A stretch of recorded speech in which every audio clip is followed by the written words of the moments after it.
जय हिंद। तो समझते हैं एनआईएएस डीएलएड को लेकर एक और महत्वपूर्ण नोटिस जारी विभाग के द्वारा की गई है।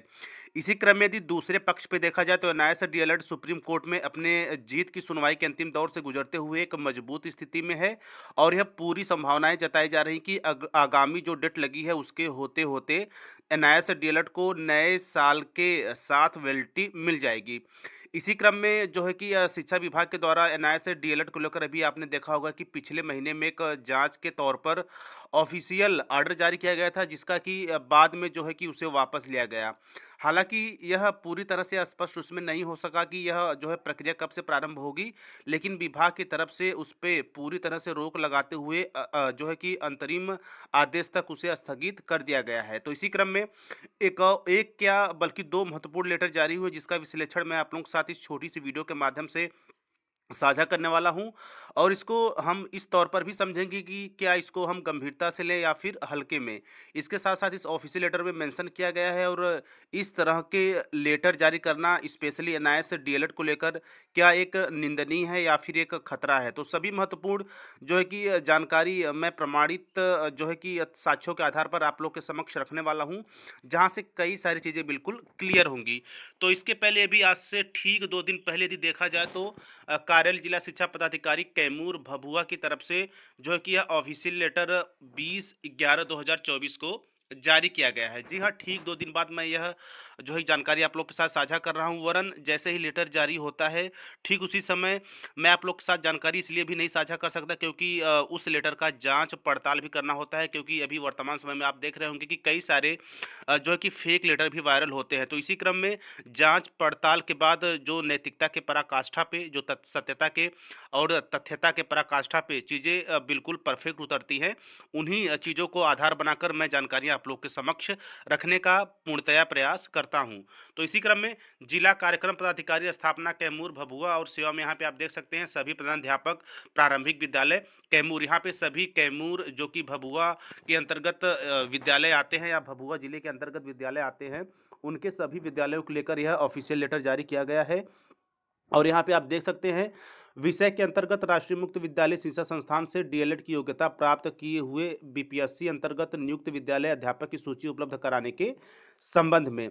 वहीं प्रसंग के अंतर्गत कहा जा रहा है कि अपर मुख्य सचिव शिक्षा विभाग बिहार पटना के ज्ञापन 19/1/10 दिनांक 30/10/2024 के संबंध में। वहीं आगे कहा जा रहा है कि उपर्युक्त विषय के बीपीएससी अंतर्गत नियुक्त वैसे विद्यालय अध्यापक जिन्होंने डीएलएड की योग्यता राष्ट्रीय मुक्त विद्यालय शिक्षा संस्थान से प्राप्त किए हैं से संबंधित विवरणी निम्नलिखित प्रारूप में 7 दिनों के अंदर अचूक रूप से उपलब्ध कराना सुनिश्चित करें।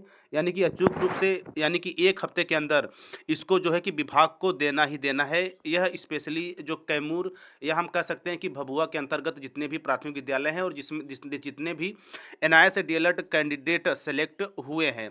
वहीं यदि प्रारूप की बात की जाए तो क्रम संख्या, विद्यालय अध्यापक का नाम, इसके बाद यहाँ पे आप mobile number, BPSC roll number, विद्यालय का नाम, प्रखंड और अभियुक्ति, यह चीज़ें जो है कि विश्वास सभाजन जिला कार्यक्रम पदाधिकारी स्थापना कैमूर भभुआ को जो है कि 1 सप्ताह के अंदर अंदर यह विवरण प्रदान करने हैं। तो इसी क्रम में यह आदेश ऑफिशियली तौर पर जितने भी प्रधानाध्यापक हैं, जितने भी प्रारंभिक विद्यालय हैं कैमूर भभुआ के अंतर्गत सभी को निर्देशित किए गए हैं। तो खैर यदि इसका मोटे-मोटे तौर पर देखा जाए तो यहाँ पे केवल और केवल जो है कि संस्थान से, जो एनआईएएस डीएलएड संस्थान से जिन्होंने बीपीएससी में सिलेक्शन लिया है, उनका 7 दिनों के अंदर सूची केवल मांगा गया है। तो सूची मीन्स भाई एक विद्यालय में जितने भी अध्यापक होंगे, वहाँ के प्रधानाध्यापक या संबंधित अधिकारी उनकी सूची बीपीएससी विभाग के पास भेजेंगे। तो खैर इसमें यहाँ पे बहुत ज़्यादा गंभीर होने की आवश्यकता नहीं है।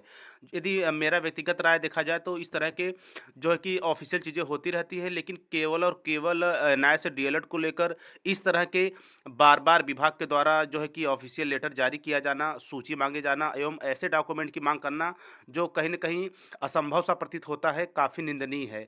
इसी क्रम में तो यह विभागीय पहलू भी है, लेकिन विभागीय पहलू है तो केवल एनआईएएस डीएलएड के लिए नहीं, वरन और भी जो डीएलएड सम्मिलित हुए हैं, जो बीटीसी जो डीएलएड या बीटीसी अभ्यर्थी हैं या फिर जो बीएड अभ्यर्थी हैं, उन सभी सम्मानितों के लिए भी इस तरह के लेटर जारी करना चाहिए। किसी एक विशेष कोर्स को लेकर इस तरह के लेटर जारी करना कहीं न कहीं अपने आप में एक शोचनीय विषय का बिंदु है।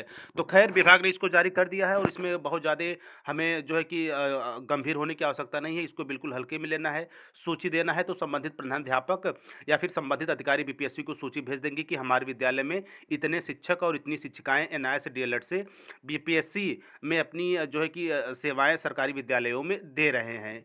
एक बात यहाँ से क्लियर हो गई। दूसरी बात एक और चीज़ जो है कि आप लोगों के या हम यूँ कह सकते हैं कि ग्रुप में एक और चीज़ को लेकर, चूँकि हालाँकि यह जो है कि लेटर पुराना है पिछले माह का, लेकिन वर्तमान समय में यदि देखा जाए तो इसको भी लेकर काफ़ी जो है कि हलचल मची हुई है, जो है कि स्पेशली ग्रुप में।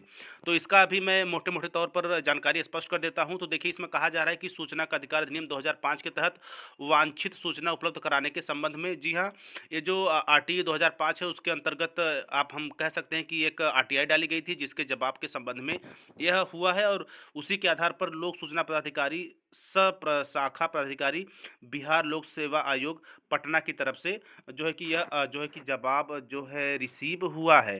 तो देखिए यहाँ पे यदि देखा जाए तो यहाँ पे उपर्युक्त विषय दिनांक 20/8/2024 को प्रेषित एवं दिनांक 28/8/2024 को हाथों हस्तरित को प्राप्त आपके सूचना आवेदन पत्र क के संदर्भ में निर्देशानुसार सूचित किया जाता है कि शिक्षा विभाग बिहार सरकार के अंतर्गत प्राथमिक विद्यालयों में प्रधान शिक्षक, जी हाँ, इन बातों को आप ध्यान रखिएगा, प्रधान शिक्षक यानी कि विज्ञापन संख्या 25/2024 का विज्ञापन शिक्षा विभाग बिहार द्वारा प्रेषित अधियाचन के साथ संलग्न बिहार प्राथमिक विद्यालय प्रधान शिक्षक नियमावली 2024 के अंतर्गत प्रकाशित किया गया है। जी हाँ, बात किसकी हो रही है? तो बात हो रही है प्रधान शिक्षक नियमावली 2024 की।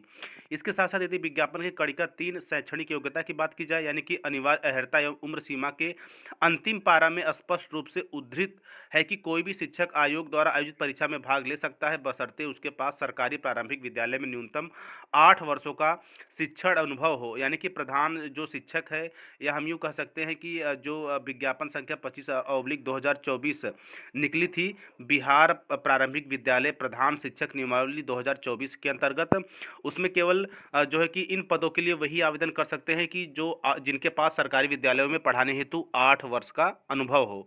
यहाँ पे साफ और स्पष्ट कहा गया है। इसके साथ साथ वह दिनांक 1/8/2024 को 58 वर्ष या उससे कम आयु का हो। कृपया सूचनार्थ को जो है कि यहाँ पे जो है कि विश्वास सभाजन के तौर पर यहाँ पे मेंशन किया गया है। तो यहाँ पे हम कह सकते हैं कि यह लेटर कोई खास जो है कि एनआईए से डीएलएड से संबंधित नहीं रखता, चूँकि यह प्रधान शिक्षक नियमावली 2024 है, जिसमें साफ और स्पष्ट तौर पे कहा गया है कि ऐसे शिक्षक आवेदन कर सकते हैं जिनका सरकारी विद्यालयों में 8 वर्ष का पढ़ाने का अनुभव हो। चीज़ें बिल्कुल क्लियर है, लेकिन ग्रुप में इसको लेकर भी काफ़ी कौतूहल का विषय बना हुआ था, जो मैंने आप लोगों के साथ स्पष्ट किया। और यदि नवीनतम लेटर की बात की जाए बीपीएससी के द्वारा, बिहार शिक्षा विभाग के द्वारा, तो यहाँ पे आप एनआईए से डीएलएड को लेकर देख सकते हैं। ठीक 2 दिन पहले यह जो है कि विशेष ऑफिशियल लेटर जो है कि संबंधित प्रारूप में 7 दिनों के अंदर अचूक रूप से उपलब्ध कराना सुनिश्चित करने के तौर पर जो है कि जारी किया गया है। तो सारी चीज़ें मैंने आप लोग के साथ स्पष्ट कर दिया है, चूँकि यदि दूसरा पहलू एनआईए से डीएलएड का देखें तो हर एक तरफ से एनआईए से डीएलएड मजबूत है और आगे आगामी सुनवाई तक और ज़्यादा जो है कि मजबूती के साथ जो है कि सुप्रीम कोर्ट में उतरा जाएगा और एक सुनहरे जीत के साथ आगामी एनआईए से डीएलएड की वैलिडिटी का कहानी लिखा जाएगा, जजमेंट लिखा जाएगा। तो वेट करते हैं।